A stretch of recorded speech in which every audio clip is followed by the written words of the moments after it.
नमस्कार मित्रांनो. तर आज आपण महाराष्ट्राची आर्थिक पाहणी अहवाल तर यावरती एक 100 प्रश्न तयार केलेले आहेत. तर ते आपण बघणार आहोत. आणि TCS आणि IBPS या परीक्षेला यावरती प्रश्न पडतोय, कंपल्सरी पडतोय प्रत्येक शिफ्टला. आणि MPSCच्या पूर्व परीक्षा ज्या ग्रुप बी ग्रुप सी आत्ताच रिसेंटली पण पडल्या होत्या, फॅक्ट्सवरती पडतोय. डायरेक्ट डेटा विचारला जातोय, तो फक्त आर्थिक पाहणी अहवालामधूनच विचारला जातो, कारण की हा ऑथेंटिक गव्हर्नमेंटचा सोर्स आहे. तर आपण वेळ न घालवता सुरू करू. सन 2025-26च्या पूर्वानुमानानुसार राज्याच्या अर्थव्यवस्थेत किती टक्के वाढ आवश्यक आहे? किती टक्के वाढ विचारली, आवश्यक अपेक्षित आहे. तर किती? 7.9%. पूर्वपरीक्षेला कंबाईनच्या पूर्वपरीक्षेला यावर्षी विचारलं होतं. कृषी व संलग्न कार्यक्षेत्रात वास्तविक वाढ किती अपेक्षित आहे? वास्तविक वाढ तर किती? 3.4. कृषी व संलग्न म्हणजे काय? तर शेती आणि शेतीशी रिलेटेड जेवढे पण व्यवसाय असतील त्याच्यामध्ये किती वाढ होणार आहे? तर 3.4% अपेक्षित आहे. हा फर्स्ट खालचा पाया असतो. कृषी हा खालचा आहे. उद्योग मधात असतो, सेवा सगळ्यात टॉपला असतं पिरॅमिडच्या. असं पिरॅमिड असतं. सन 2025-26 मध्ये उद्योग क्षेत्रात किती टक्के वाढ अपेक्षित आहे? उद्योग क्षेत्रात किती आहे? हा डायरेक्ट फॅक्ट्स आहेत. ह्या डायरेक्ट अहवालामध्ये तुम्ही वाचलं तर तुम्हाला दिसून येतील, पण मी आता हे काढल्यात. त्या अहवाल खूप मोठा आहे, तुम्ही एवढं वाचू नका, तेवढा वेळ नका घालू. तर किती? 5.7% उद्योग. कृषी क्षेत्राचा सगळ्यात कमी बघा, 3.4%. ह्याची कधी पण कृषी क्षेत्राचं कमी असते, त्यानंतर उद्योग क्षेत्र असते, त्यानंतर सेवा क्षेत्र असते. आता अर्थव्यवस्था आणि उत्पन्न बघू महाराष्ट्र राज्याचं. 2025-26 मध्ये सेवा क्षेत्रात किती टक्के वाढ अपेक्षित आहे? सेवा क्षेत्रात किती आहे? आपण मगाशी बघितली. किती? सेवा क्षेत्रामध्ये 9% आहे. सगळ्यात जास्त 9% आहे बघा. 3.4% कृषी व संलग्न, 5.7% उद्योग आणि 9% वाढ अपेक्षित. हे पाठ करा, एवढे 3 फॅक्ट्स पाठ पाहिजेत. 2025-26 साठी राज्याचे सांकेतिक म्हणजे करंट प्राईस स्थूल राज्य उत्पन्न अंदाजित किती आहे? तर किती? हे एवढं काही लक्षात ठेवायची गरज नाही, पण एक लक्षात असू द्या, 50,000 कोटी. कॉन्स्टंट प्राईज स्थूल राज्य उत्पन्न, आता हे करंट प्राईजवरती, हे कॉन्स्टंटवरती, तर ते किती? 28,82,000 वरचं 51 लाख. मी जे सांगतो ते पाठ करा. जे पाठ करा म्हटलं ते पाठच करा. भारताच्या एकूण सांकेतिक स्थूल देशांतर्गत उत्पन्नात 2024-25 मध्ये महाराष्ट्राचा हिस्सा किती टक्के आहे? आता हे पाठ करा. महाराष्ट्राचा हिस्सा किती आहे? 14%. सर्वाधिक आहे, सगळ्यात जास्त आहे. कशामध्ये? GDP मध्ये. 2025-26च्या पूर्वानुमानानुसार महाराष्ट्राचे दरडोई उत्पन्न किती आहे अंदाजित? दरडोई उत्पन्न महाराष्ट्राचे, हे एक पाठ करा. किती? 3,47,000. अखिल भारताचे अपेक्षित दरडोई उत्पन्न किती? अपेक्षित विचारले तर किती? 2,19,000. यामध्ये फॅक्ट्स खूप आहेत, तर त्यामुळे काही फॅक्ट्स पाठ करा. राज्याचा महसुलाचा सर्वात महत्त्वाचा स्रोत कोणता? GST. MPSCला प्रश्न पडू शकतो कंबाईनला. तर GST हा सर्वात जास्त आहे. केंद्रामध्ये पण तोच आहे, GST सर्वात जास्त आहे. 2025-26च्या अर्थसंकल्पीय अधिवेशनानुसार राज्याची महसुली जमा किती अपेक्षित आहे? महसुली जमा किती आहे राज्याचे? तर किती? 5,60,000 कोटी महसुली जमा. 5,60,000 कोटी. केंद्र शासनाकडून किती सहाय्यक अनुदान मिळणे अपेक्षित आहे? तर हे यावरती प्रश्न नाही पडत. ज्या गोष्टी प्रश्न नाही पडणार, फ्रेम नाही होणार, ते मी त्याच ठिकाणी सांगतोय. 2025-26 साठी राज्याचा अपेक्षित महसूल खर्च किती आहे? किती आहे अपेक्षित महसूल खर्च? 6,06,000 कोटी. 16व्या वित्त आयोगाच्या शिफारसीनुसार, हे खूप महत्त्वाचे आहे, 16व्या वित्त आयोगाच्या शिफारसीनुसार केंद्रीय करात महाराष्ट्राचा हिस्सा किती निश्चित केला आहे? हे पाठ करा. किती? 6.4%. हे पॉईंट पुढचे नाही लक्षात ठेवलं तरी चालेल. 6.4%. 16व्या वित्त आयोगाकडून स्थानिक स्वराज्य संस्था आणि आपत्ती व्यवस्थापनासाठी डिझास्टर मॅनेजमेंटसाठी किती अनुदान अपेक्षित आहे? तर किती? 1,09,000 कोटी. हे पाठ करा. हे स्टार. राजकीय तूट स्थूल राज्य उत्पन्नाच्या किती टक्क्यांच्या मर्यादेत ठेवण्याचे उद्दिष्ट आहे? तर किती? हां, हे तर माहीतच पाहिजे आपल्याला. हे दरवेळेसच आहे. 3% वर नाही आपलं 3%. 3% ते त्याच्या आतमध्येच राजकोषीय तूट आपल्याला ठेवायची. कशाच्या? स्थूल राज्य म्हणजे GDPच्या. GSDP, gross state domestic product, याच्या 3%. अपेक्षित राजकोषीय तूट किती आहे? तर 3%चं टार्गेट आहे. 3%च्या वरती नाही गेली पाहिजे. तर आपली अपेक्षित किती आहे? किती होऊ शकते? तर 2.7%. मग ठीक आहे, आपण 3%च्या खाली आहोत. त्याच्यामुळे अपेक्षित किती होणार आहे यावर्षी? तर 2.7. 2025-26साठी अपेक्षित महसुली तूट किती आहे? तर महसुली तूट विचारल्या, ही राजकोषीय तूट आहे वरची. ही किती महसुली तूट? किती? 0.9%. ही फार कमी असते महसुली तूट. राजकोषीय तूट ही कधी पण जास्त असते. सगळ्यात जास्त असते राजकोषीय तूट. हे कन्सेप्ट डोक्यामध्ये टाकून द्या. राजा मोठा असतो असं लक्षात ठेवा.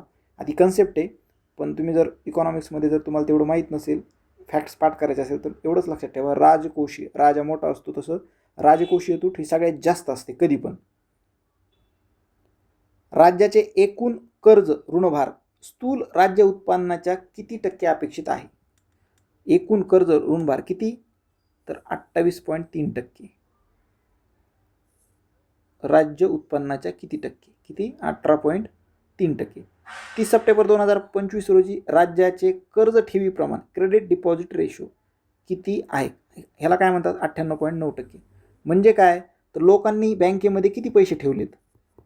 बँकेमध्ये पैसे ठेवणे किती ठेवले? समजा सर्व लोकांचे मिळून डिपॉझिट समजा 2 लाख रुपये ठेवलेत. 2 लाख ठेवलेत. तर 2 लाख ठेवल्याच्या नंतर बँक, हे डिपॉझिट आहे आपलं 2 लाख, बँक क्रेडिट म्हणून म्हणजे कर्ज म्हणून यातील किती रक्कम देते? 2 लाखापैकी 98% म्हणल्यानंतर किती व्हायला लागलं? ते 2 लाखापैकी 1,90,000 रुपये ते आपल्याला कर्ज देत आहेत.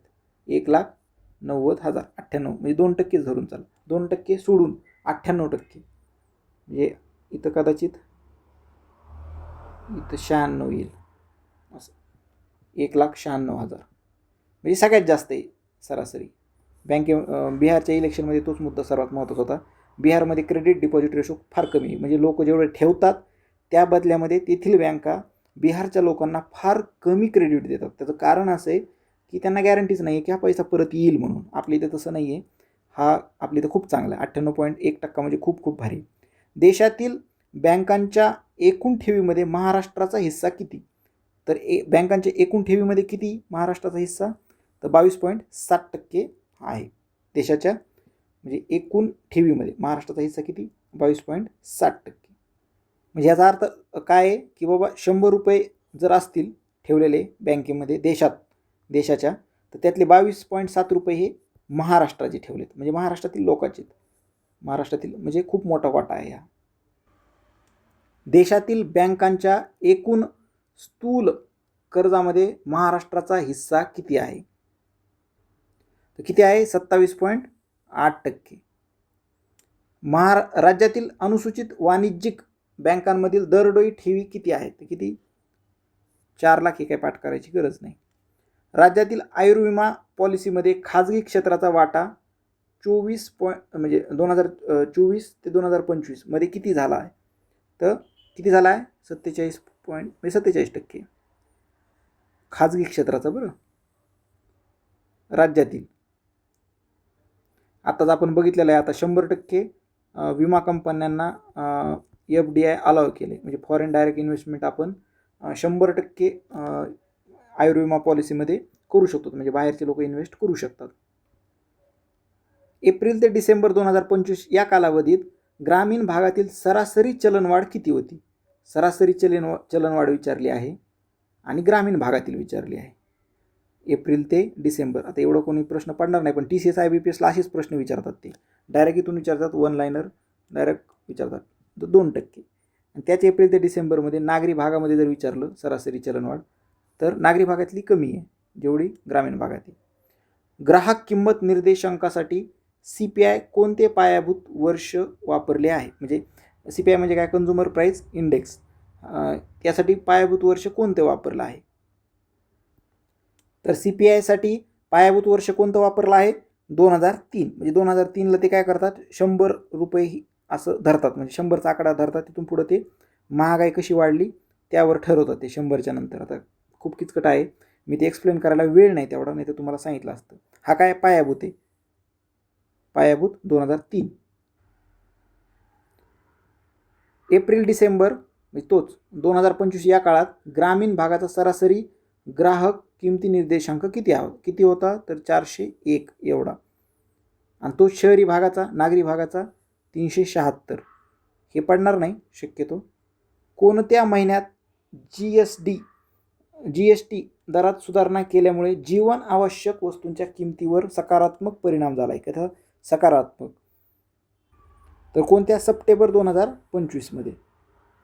कोणत्या? जीवनावश्यक वस्तूंच्या किमतीमध्ये चेंजेस केले होते आपल्या. मान्सून 2025मध्ये राज्यात सरासरीच्या किती टक्के पाऊस पडला हे पाठ करून ठेवा. 2025मध्ये किती? 109% सरासरीच्या. ही आकडेवारी गव्हर्नमेंटची आहे, गव्हर्नमेंटच्या डॉक्युमेंटमधली आहे, तुम्ही क्रॉस चेक करू शकतात. त्यामुळे ह्याच्यावरती डायरेक्ट प्रश्न पडतो, इथं प्रश्न विचारायला जागा असते त्यांच्याकडं आणि फिक्स प्रश्न असतात. राज्यात किती तालुक्यांमध्ये अपुरा पाऊस पडला? तर असा काही प्रश्न पडत नसतो कधी म्हणजे याच्यावरती अपुऱ्या निगेटिव्ह गोष्टीवरती प्रश्न नसतो पडत. कृषी गणना 2021-22 नुसार राज्यातील सरासरी वैती क्षेत्र, वैती म्हणजे काय? म्हणजे होल्डिंग, ॲव्हरेज होल्डिंग, म्हणजे ज्या ठिकाणी पीक पिकवलं जातं त्याला वैती म्हणतात, ॲव्हरेज होल्डिंग म्हणतात. किती आहे ॲव्हरेज होल्डिंग? किती आहे 2021 नुसार? तर 1.23 हेक्टर, 1.23 हेक्टर. कृषी गणना कधीची आहे? तर 2021-22ची कृषी गणना आहे. खरीप हंगाम 2025-26 मध्ये किती क्षेत्रावर पेरणी झाली? तर किती? 157 लाख हेक्टर खरीपमध्ये. 2025-26 मध्ये कोणत्या पिकाच्या उत्पादनात 22% मोठी वाढ अपेक्षित आहे? तर कोणत्या? ऊसामध्ये सर्वात जास्त अपेक्षित आहे वाढ. खरीप हंगामात तेलबियांच्या उत्पादनात किती घट अपेक्षित आहे? म्हणजे यावर्षी किती घट अपेक्षित आहे? तर या अपेक्षित वगैरे ह्याच्यावरती शक्यतो प्रश्न पडत नाही. मी सांगतो प्रश्न कुठे पडतो. तुम्ही म्हणताल प्रश्न पडत नाही तर घेतला कशाला? कसं असते, फॅक्ट्स असतात. एखाद्या वेळेस हुकून चुकून आला, तुमच्या जर वाचण्यात नसेल तर परत तुम्ही माझ्यावरच म्हणतात. म्हणून जे आहे डॉक्युमेंटमध्ये ते घेणं माझं कर्तव्य आहे. रब्बी हंगाम 2025-26 मध्ये किती क्षेत्रावर पेरणी पूर्ण झाली? रब्बीमध्ये किती झाली? 66 लाख हेक्टर्स. रब्बी हंगामात कडधान्याच्या उत्पादनात किती टक्के वाढ अपेक्षित आहे? तर किती? 29%. 30 जून 2024 पर्यंत राज्याची एकूण सिंचन क्षमता किती निर्माण झाली? हां, हे विचारू शकतात. एकूण सिंचन क्षमता किती आहे? 56 लाख हेक्टर एवढी. 15 ऑक्टोबर 2024 रोजी धरणांमधील उपयुक्त जलसाठा किती आहे? याच्यावरती प्रश्न नाही पडत. डिसेंबर 2025 अखेर राज्यात किती सौर पंप बसवण्यात आले? हा प्रश्न पडू शकतो. गव्हर्नमेंटचा डेटा आहे. किती सौर पंप? कृषी सौर पंप. कोणती योजना? ही कुसुम योजना. 7,37,092. TCS IBPSला फॅक्ट्स डायरेक्ट पडते, डायरेक्ट. याच्यामध्ये जर तुम्ही प्लस राहिलात ना, बाकी सगळ्यांपेक्षा पुढे जातात. अतिवृष्टी आणि पुरामुळे किती शेतकऱ्यांना नुकसान भरपाई मंजूर करण्यात आली? किती? 116. यावरती पण प्रश्न पडत नाही. 2025-26 मध्ये सप्टेंबरपर्यंत एकूण किती पीक कर्ज वितरित करण्यात आले? तर किती? 43,000 कोटी. पशुगणना 2019 नुसार, हा महत्त्वाचा प्रश्न आहे. पशुगणना 2019 नुसार पशुधनाच्या संख्येत महाराष्ट्र देशात कितवा? तर 7व्या नंबरला आहे आपण. कुकुटादी प्राण्या म्हणजे पोल्ट्री पक्ष्यांच्या संख्येत राज्यात कितवा क्रमांक आहे? पोल्ट्रीमध्ये किती आहे आपण? 5 आहे. प्राण्यांमध्ये किती? 7व्या नंबरला आपण. 7वें आसमान पे हो किसलिए? पशुगणना म्हणजे गाई, गुरं, म्हशी याच्यामध्ये. कोंबड्यांमध्ये आपण किती? तर 5व्या. मांस उत्पादनात महाराष्ट्र देशात कितव्या क्रमांकावर आहे? हे 24-25 हे नाही पाठ करायचं, कारण की तसं काही विचारत नाहीत. तर कितव्या? काय जास्त फरक पडत नसतो. 3रा क्रमांक आहे तर तो 10 वर्षी 3राच राहत असतो. 3ऱ्या क्रमांकावर आहे महाराष्ट्र देशात. मांस उत्पादनात कितव्या क्रमांकावर आहे? 3ऱ्या. हिस्सा जर किती आहे? हिस्सा विचारणार नाहीत, पण आपला 11% हिस्सा आहे मांस उत्पादनात महाराष्ट्राचा. राज्यात दरडोई मांसाची उपलब्धता प्रतिवर्ष किती किलो आहे हे पण विचारत नाहीत, पण 9.5 किलो आहे. दूध उत्पादनात महाराष्ट्रात देशाचा कितवा क्रमांक आहे हे पाठ करून घ्या. कितवा? 5वा. म्हणजे कुक्कुटपालनाचा पण व्हेजिटेरियन लोकांसाठी पण 5वाच क्रमांक आहे आणि नॉन व्हेजिटेरियन लोकांसाठी पण 5वाच क्रमांक आहे. म्हणजे दुधाचा पण 5वा, कोंबड्यांचा पण 5वा. पण मांस 3ऱ्या क्रमांकावर, कारण मांसमध्ये कोंबड्यासोबत बोकड वगैरे, मटण, बीफ सर्वच येतं, म्हणून 3ऱ्या. राज्यात प्रति व्यक्ती दुधाची उपलब्धता प्रतिदिन किती ग्रॅम आहे? किती? 358 ग्रॅम प्रतिदिन, प्रति व्यक्ती. अंडी उत्पादनात महाराष्ट्र देशात कितवा क्रमांक आहे महाराष्ट्राचा? अंडी तर कितवा? 7वा क्रमांक अंड्यामध्ये आहे. कुक्कुटपालनात 5वा, अंडी उत्पादनात 7वा. पाठ करून ठेवा. दूध उत्पादनात 5वा. राज्याचे वनक्षेत्र एकूण भौगोलिक क्षेत्राच्या किती टक्के आहे? वनक्षेत्र किती आपलं एकूण भौगोलिक क्षेत्राचं हे पाठ करा. हे सगळ्याच परीक्षेला कामाचं आहे. 20.2%. म्हणजे एक आयडियल क्षेत्र 23% पाहिजे, पण आपलं तेवढं नाही आहे. 20%, 20.2% वनक्षेत्र. आयडियल 23% पाहिजे. 23% असेल तर चांगलं असते. वृक्षाच्छादन, मला मराठीचे उच्चार थोडंसं, ट्री कव्हर महाराष्ट्रात देशात कितवा क्रमांक आहे महाराष्ट्र देशात? तर 1ल्या क्रमांकाचं आहे. फर्स्टला आहेत आपण. वृक्ष आच्छादन असं तर किती? 14,525 स्क्वेअर किलोमीटर. ट्री कव्हर किती आहे? तर फर्स्ट क्रमांक आहे आपला 14,525 चौरस किलोमीटर. देशाच्या एकूण कांदळवन, म्हणजे त्याला मँग्रोव्ह म्हणतात, मँग्रोव्ह हे कुठं असतात? समुद्रकिनारी असतात. क्षेत्रापैकी महाराष्ट्राचा किती हिस्सा आहे? जेवढं मँग्रोव्ह येतं त्याच्यापैकी महाराष्ट्राचा हिस्सा किती येतं? 6.3%, म्हणजे फार कमी आहे. तर किती? 6.3%. गुजरातला सर्वात जास्त आहे. गुजरात यामध्ये सर्वात जास्त किनारा गुजरातला लाभलेला आहे. आणि त्यानंतर सुंदरबन डेल्टा, सुंदरबन त्या ठिकाणी पण खूप मँग्रोव्हचे झाडं आहेत. अलीकडेच गुंतवणुकीला चालना देण्यासाठी कोणते नवीन धोरण जाहीर करण्यात आले? तर कोणते? महाराष्ट्र औद्योगिक गुंतवणूक आणि सेवा धोरण 2025.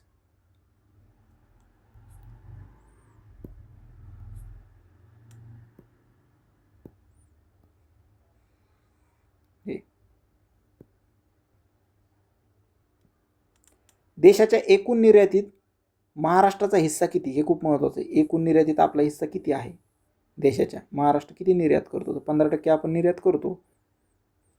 2026 पर्यंत राज्याची सॉफ्टवेअर निर्यात किती झाली? राज्याची सॉफ्टवेअर म्हणजे सेवा क्षेत्र किती झाली? 1,74,000 कोटीची. आपण तेवढे सॉफ्टवेअर म्हणजे सेवा क्षेत्र निर्यात केलं. स्टार्टअपमध्ये अखिल भारत स्तरावर महाराष्ट्राचा हिस्सा किती आहे? तर 17.0, म्हणजे 17% सर्वाधिक आहे महाराष्ट्राचा स्टार्टअपमध्ये. हे पाठ करायच्यावरती प्रश्न पडतो आहे. आता प्रिलिम्सला प्रश्न पडला होता, स्टार्टअप किती येतं? तर कंबाईनच्या, तर त्याच्यामुळे TCSला वगैरे पडू शकतो आणि कंबाईनला पण पडू शकतो, राज्यसेवेला पण पडू शकतो. हे पाठ करा. हे 17% आपला हिस्सा आहे महाराष्ट्राचा स्टार्टअप्समध्ये. देशातील थेट परकीय गुंतवणूक म्हणजे ज्याला FDI म्हणतात, फॉरेन डायरेक्ट इन्व्हेस्टमेंट, महाराष्ट्र कोणत्या स्थानी आहे? तर कोणत्या? सर्वोच्च स्थानीत आपण. आपला हिस्सा किती आहे? 31%, 31% हा FDI मध्ये आपला हिस्सा आहे. म्हणजे बाहेरून जर 100 रुपये आले तर 31 रुपये डायरेक्ट आपल्या महाराष्ट्रात, 31 रुपये डायरेक्ट महाराष्ट्रामध्ये गुंतवणूक करतात. 100 रुपये जर आणले, 31 रुपये महाराष्ट्रात येतात. राष्ट्रीय एक जिल्हा एक उत्पादन पुरस्कार 2024 मध्ये कोणत्या जिल्ह्यास सुवर्ण पुरस्कार मिळाला? तर कोणत्या? रत्नागिरीच्या हापूस आंब्याला. राष्ट्रीय एक जिल्हा एक 2024चा पुरस्कार आहे हा. ह्याच्यामध्ये डॉक्युमेंटमध्ये नमूद केलं, याचा अर्थ याच्यावरती प्रश्न पडू शकतो. गव्हर्नमेंटचं डॉक्युमेंट आहे. 2024 मध्ये परदेशी पर्यटक भेटीमध्ये महाराष्ट्र देशात कितवा आहे? साहजिकच आपल्यामध्ये खूप सारे अजिंठा वेरूळ लेण्या वगैरे आहेत, त्याच्यामुळे त्या ठिकाणी परदेशी पर्यटक खूप येतात, त्यामुळे महाराष्ट्र पहिला आहे. राज्याची वीज निर्मितीची एकूण स्थापित क्षमता किती? तर 41. हे विचारणार नाही शक्यतो. पण हां, इलेक्ट्रिकलचे जर कोणी असतील तर त्यांनी पाठ करा. इलेक्ट्रिकल TCS वगैरे घेणाऱ्या ज्या परीक्षेत इलेक्ट्रिकलचे, तर त्यांनी पाठ करा, त्यांना पडू शकतं. राज्याच्या वीज क्षमतेत नवीकरणीय ऊर्जेचा हिस्सा किती? नवीकरणीय म्हणजे काय? किंवा सौरमधून आणि आपल्या पवनचक्कीमधून जो येतं त्याला नवीकरणीय ऊर्जा म्हणतात. तर 34% हिस्सा आहे अजून तरी, 34.4%. अजूनही आपण कोळशावरती आणि त्याच्यावरतीच आहे 70%. नवीकरणीय ऊर्जेच्या स्थापित क्षमतेत महाराष्ट्र देशात कितवा आहे? तर महाराष्ट्र कितवा आहे? 3ऱ्या ह्याच्यात आहे. म्हणजे आपण वरती चाललोय आता हळूहळू. फॅक्ट्स असल्यामुळे मी थोडं फास्ट घेतोय, जास्त वेळ त्याच्यामध्ये नाही, कारण ते फॅक्ट्स पाठ करून घ्या. कन्सेप्च्युअल काही गरज नाही याच्यामध्ये. सौर ऊर्जेचा हिस्सा 2015-16 मधील 5.2% वरून 2024-25 मध्ये किती झाला? तर 38.9%. 5% होता 2015-16 मध्ये. विचार करा किती वाढला आहे सौर ऊर्जेचा. तर म्हणू नका मोदी गव्हर्नमेंटची मी बाजू घेतोय. वाढलाय तर वाढलाय. मी काय कोणत्या गव्हर्नमेंटला सपोर्ट करत नाही. म्हणजे गव्हर्नमेंट कोणतंही असलं, कोणत्याही पक्षाचं, तर आपल्याला, आपण ब्युरोक्रॅट्स आहेत, त्यामुळे सर्वांना सपोर्ट करायचा. वाहनांची संख्या प्रति किलोमीटर किमी रस्ता लांबी किती? तर 153 वाहने. सध्या वाहनांची संख्या किती आहे? 1 किलोमीटर रस्त्याच्या लांबीच्या हिशोबाने 153. राज्यात नोंदणीकृत बॅटरी इलेक्ट्रिक वाहनांची संख्या किती? हां, हे खूप महत्त्वाचं आहे. बॅटरी इलेक्ट्रिक वाहनांची संख्या किती? 9,27,000. अजून आहे, ठीकठाक आहेत. समृद्धी महामार्ग मुंबई ते नागपूर कधीपासून रहदारीसाठी पूर्णतः खुला झाला? तर कधी? जून 2025 पासून समृद्धी मार्ग हा सुरू झालेला आहे. करंट अफेअरमध्ये त्याच्यावरती प्रश्न पडतो. मुंबई मेट्रो लाईन 3 ज्याला कुलाबा, वांद्रे, स्पीज, मुंबईचा जर कोणी पेपर देत असेल मुंबई महानगरपालिकेचा, हे पाठ करून ठेवा. ऑक्टोबर 2025 मध्ये पूर्णतः खुली झालेली आहे. नवी मुंबई आंतरराष्ट्रीय विमानतळावरून उड्डाणे कधी सुरू झाले? ते डिसेंबर 2025. नाव काय दिलंय? दिबा पाटील. दिबा पाटील. राज्यात इंटरनेट ग्राहकांची संख्या किती आहे? तर किती आहे? 11 कोटी. राज्यात प्राथमिक शिक्षक शाळांची एकूण संख्या किती आहे? हे महत्त्वाचं आहे. प्राथमिक शाळांची संख्या किती आहे? 1,04,527. प्राथमिक शिक्षणासाठी मुले समानता निर्देशांक किती आहे आपला प्राथमिक शिक्षणाचा? तर 0.93%. परख राष्ट्रीय सर्वेक्षण 2024 कोणी आयोजित केलं? तर कोणी? भारत सरकारचे शिक्षण मंत्रालय. भारत यांनी काय परख हे राष्ट्रीय सर्वेक्षण 2024 आयोजित केले. परख सर्वेक्षणानुसार इयत्ता 3री मध्ये महाराष्ट्रातील विद्यार्थ्यांचे भाषेतील गुणांकन किती आहे? तर 69. भारताचं किती आहे? 64 आहे. आपलं किती आहे? इयत्ता 3रीचं बरं. भाषेतील गुणांकन. राज्यात एकूण किती विद्यापीठे आहेत? किती आहेत? 87. हा प्रश्न डायरेक्ट विचारू शकतात. अशा कंडिशनमध्ये आपल्याला 87 वाटणार नाहीत, परंतु आहेत. कसं असते आता ॲडेड वगैरे, डीम म्हणून एक नवीन आलेले डीम असे दिले जातात. 31 डिसेंबर 2025 रोजी राज्यात किती प्राथमिक आरोग्य केंद्रे आहेत? PHC ज्याला म्हणतात, प्रायमरी हेल्थ सेंटर. तर किती आहेत? 19,953, म्हणजे 2000च्या आसपास तेवढे आहेत. राज्यात नोंदणीकृत ॲलोपॅथिक डॉक्टरांची संख्या किती आहे? हे काही पाठ करायची गरज नाही. महाराष्ट्राचा जन्मदर किती? हे पाठ करा. महाराष्ट्राचा जन्मदर किती आहे गव्हर्नमेंटनुसार? किती? 14 आहे. भारताचा किती? 18.4%. महाराष्ट्राचा मृत्यूदर किती आहे? तर 6.1%. भारताचं किती? 6.4. त्याच्यापेक्षा आपण कमीच आहोत. अर्भक मृत्यूदर IMR ज्याला म्हणतात तो 14 आहे. भारताचा 25 आहे, आपला कमी आहे. 5 वर्षाखालील बालकांचा मृत्यूदर किती आहे? तर 16. अर्भक मृत्यूदर हे पाठ करा, यावरती पडू शकतो, बाकीचं नाही. हां, हे एक पाठ करा, जननदर ज्याला TFR म्हणतात. तर किती? 1.4%. जननदर 1.4%. माता मृत्यूदर किती आहे आपली? तर 36 आहे. नियतकालिक श्रमबल पाहणी 2023-24 नुसार राज्यात बेरोजगारीचा दर किती आहे? किती आहे बेरोजगारीचा दर? 3.3%. हे एक पाठ करा. पाठ. राज्यातील महिला बेरोजगारी दर किती आहे? ते काही विचारणार नाही महिला बेरोजगारी दर. पुरुष बेरोजगारी दर असा पण नाही विचारणार. श्रमशक्ती सहभाग दर 15 वर्षावरील व्यक्तींसाठी किती आहे? तर तो 59%. हे पण विचारणार नाहीत. महिला श्रमशक्ती सहभाग दर किती आहे? 40%. हे विचारू शकतात. महिलांचा श्रमशक्तीमध्ये लेबर पार्टिसिपेशन किती आहे फिमेलचं? तर किती? 40% झालेलं आहे. खूप मोठं आहे 40% म्हणजे. ई श्रम पोर्टलवर नोंदविलेल्या कामगारांमध्ये महिलांचे प्रमाण किती आहे? तर 55.8%. प्रधानमंत्री आवास योजना हे पण पडू शकतो बरं, हे पाठ करून ठेवा. महिलांचं प्रमाण आहे. प्रधानमंत्री आवास योजना नागरी अंतर्गत एकूण किती घरे पूर्ण झाले? किती? 8,75,000. जवळपास 9 लाखाचा आकडा आपण आता जवळ चाललोय. नागरीमध्ये बरं, ग्रामीणमध्ये नाही. आणि ग्रामीणमध्ये 16 लाख, म्हणजे ग्रामीणचं सर्वात जास्त आहे घरे पूर्ण. जलजीवन अभियानाअंतर्गत किती टक्के कुटुंबांना नळ जोडणी मिळाली आहे? किती टक्के मिळाली? तर 90.3%.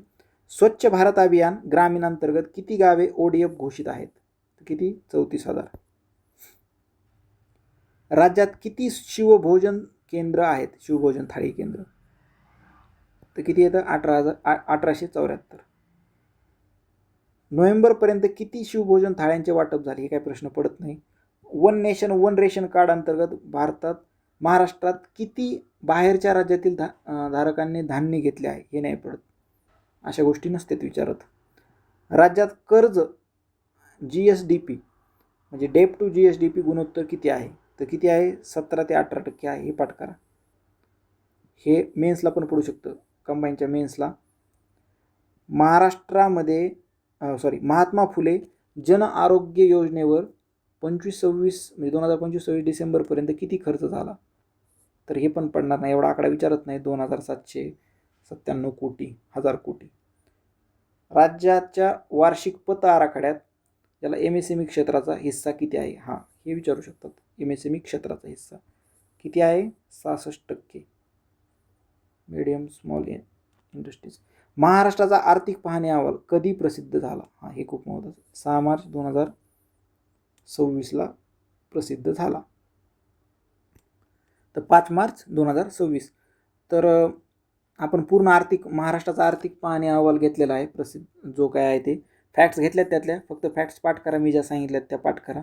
सर्वच काय करायची गरज नाही, पण पूर्ण कवर केलेलं आहे म्हणजे डोळ्याखालून गेलेलं बरं राहतं. ओव्हरऑल आयडिया येऊन जाते. दुसरी गोष्ट, चॅनलला लाईक करा, पुन्हा शेअर पण करा मित्रांना वगैरे. आणि विशेष म्हणजे जर तुम्हाला आवडलं असेल तर कमेंट करा. एवढ्या गोष्टी करा.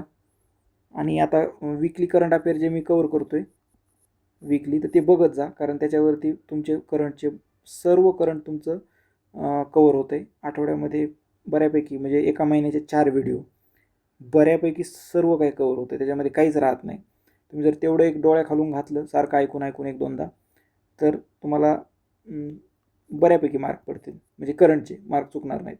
करंटसोबत GS पण त्यामध्येच कवर होते.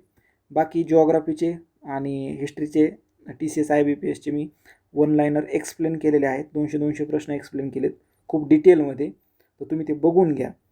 एक 4-5 तास जातील तुमचे, तर पण आयडिया क्लिअर होऊन जाईल. तुम्हाला फायदाच होईल, बऱ्यापैकी फायदा होऊन जाईल. तर चालते. Thank you very much.